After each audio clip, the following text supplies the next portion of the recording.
Hello and welcome to another edition of Motor Cars Enthusiasts. We're right off the bat on the old show today, the Tesla Model S. Now, if you've ever wanted to own a Tesla all-electric vehicle, but actually wanted to make a big road trip with the vehicle, clean across the country, well, it's never been able to be done, at least not in very quick succession. Well, guess what? That has changed. Tesla has been working and now is officially done with an entire map system for the entire country where they have supercharging stations all around the country or the continental United States. These stations you can pull right into and in 30 minutes have a full charge. This is a very sweet situation when you look at trying to move a all-electric vehicle clean across the country. And if you want to check it out, I'm going to put that map up on the Facebook page. Quite possibly you may be very close to a Tesla supercharging station, and Tesla's picking up the bill. It's going to be totally free. Next up on the list, well, the folks over at SRT are looking towards the future. Now that SRT is its own entity inside of the Chrysler umbrella, or Chrysler Fiat umbrella, if you will. But the old Ralph Gilles, who's the head of SRT, was actually heard talking, was actually doing an interview up in Detroit, Michigan, the Detroit Motor Show, about the future of the brand. Including, you think about SRT, you think about the Viper, you think about the 300 and the Charger and the Challenger as of right now. You think of that Viper with that massive V10, but you think when the Charger, Challenger, and 300 are concerned, you're thinking about a Hemi. And this is what Ralph Gilles says most of the folks that are SRT fans are huge fans of the Hemi. Well, with CAFE standards and a lot of things getting in the way of fuel economy, well, the Hemi may be going bye-bye, possibly. At least a tad bit. Ralph says that the actual Hemi is a big fan favorite and may be with the brand for a long time, but they may have to start looking in other directions. Maybe with forced induction, maybe with less cylinders. I don't know, would people really shine to a turbocharged V6 Hemi? I don't know. We'll see what comes of this in the future. And next up on the list, well, the all-new F-150's got everybody all a-flapping, especially that all-aluminum bodywork. A lot of questions being answered here and there, especially what does it cost for aluminum? I mean, just for bulk stuff.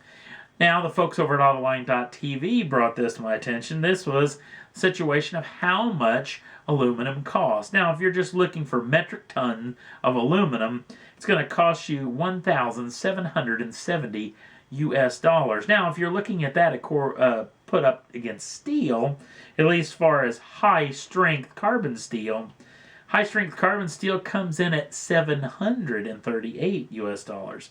Yes, this aluminum is going to be over $1,000 more per metric ton. Now, Ford's obviously fought this and said, listen, you're going to get better fuel economy, better towing rating, so it's all going to come out in the wash. Not to mention, when you're stamping a lot of parts and pieces in aluminum, the lower flash rate as far as the melt rate, as far as what kind of degrees you're going to need to melt it back down, all the stamping that's done, all the scrap that's left over, I'm talking about this aluminum being so much easier to turn around, that's going to be way easier to turn those scraps into brand new parts. So they're really trying to put a positive spin on it. Not to mention, Ford has gone in, and this is almost goes without saying, and is going to retrofit all their dealerships that have body shops so they can work on this all-new aluminum vehicle. Now, what about the body shops out of Ford's network? Well, Ford's going to help them out as well. They're talking about the tooling and everything that you're going to need to do the work. It's going to cost somewhere between $30,000 and $40,000 US dollars.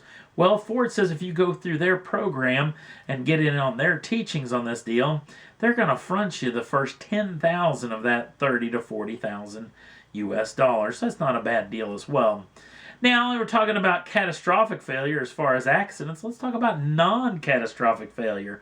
One of the world's largest glass companies had an inter-office memo that I got my hands on, which actually wasn't that incredibly difficult, and maybe you'll learn more about that later.